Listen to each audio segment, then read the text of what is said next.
안녕하십니까. 계속해서 대구에서 전해드리겠습니다.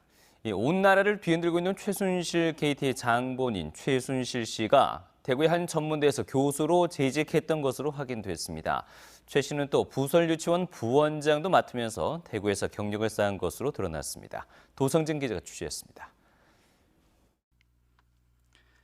지난 1977년 5월 11일 대구 MBC가 촬영한 새마음 갖기 궐기대회 영상입니다.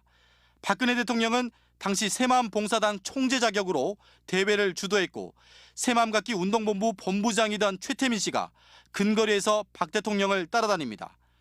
이런 인연을 발판 삼아 최태민의 딸 최순실은 새마음 대학생 총연합회 회장이 돼 박 대통령과 깊은 인연을 맺었는데 대구에서도 주요 이력을 쌓은 것으로 확인됐습니다. 최 씨는 1988년부터 5년 동안 대구 영진전문대학 부설 유치원에서 부원장으로 근무했습니다. 5년 동안 유치원 부원장으로 있으면서 최 씨는 교수라는 직함도 갖고 있었습니다. 교수로 임명되면서 학위에는 문제가 없었는지, 수업은 또 얼마나 했는지에 대해 학교 측은 남겨진 자료가 없다며 확인되지 않는다고 밝혔습니다. 최 씨는 한국에서는 학위를 받은 것이 없고 미국에서 아동학 학사, 석사, 박사학위까지 취득한 것으로 알려졌지만 박사학위 취득 시점인 1987년에는 이미 유경재단 부설 유치원 원장을 맡고 있어 학력 위조 의혹을 받고 있습니다. 최 씨는 박근혜 대통령이 이사장이던 유경재단 부설 유치원 원장을 지낸 경력을 내세워 영진전문대학 부설 유치원에 자리를 잡은 겁니다. 그 당시에 그 미국 학위라든지 아니면 뭐 학교 유치원 있잖아요. 그런데 그런 거 하면 그걸 있는 시대였지. 지금이야 뭐 학위 뭐가 이제 시대였지. 그 당시에는 학위 가지고 뭐 그렇게 뭐 지금 하기 어렵고. 이후 서울에서 유치원 사업으로 성공한 좋은 발판이 됐습니다.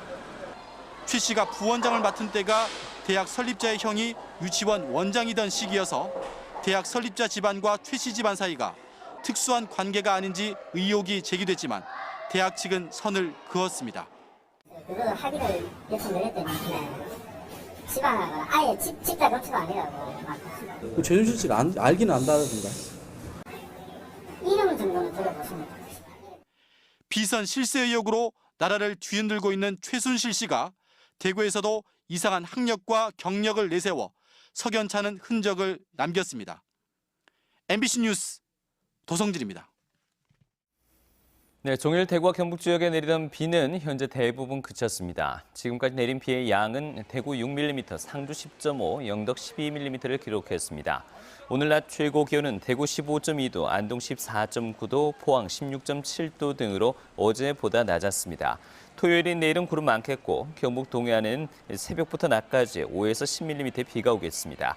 내일 대구의 아침 최저 기온은 10도, 낮 최고 기온은 15도로 예상됩니다.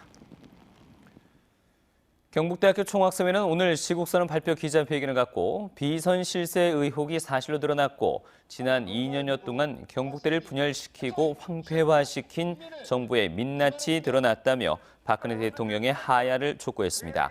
영남대 총학생회도 성명을 내고 박근혜 정권은 사태의 엄중함을 깨닫고 국정농단 의혹을 성역 없이 신속하고 철저히 수사해서 진상을 밝힐 것을 요구했습니다.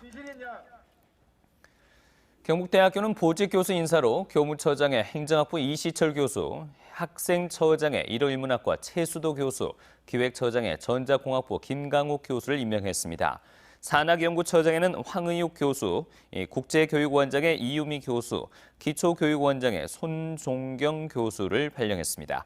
공석인 부총장 등은 조직 개편이 끝나는 대로 인사 발령할 예정입니다.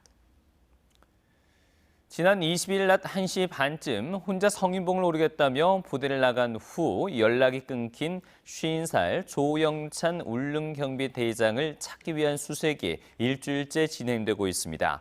경찰은 사건 발생 후 헬기와 수색견 등을 투입하고 전단까지 돌렸지만 성과를 거두지 못하자 오늘 경북 산악협회 산악구조대원 8명을 추가 투입해 수색에 나섰습니다.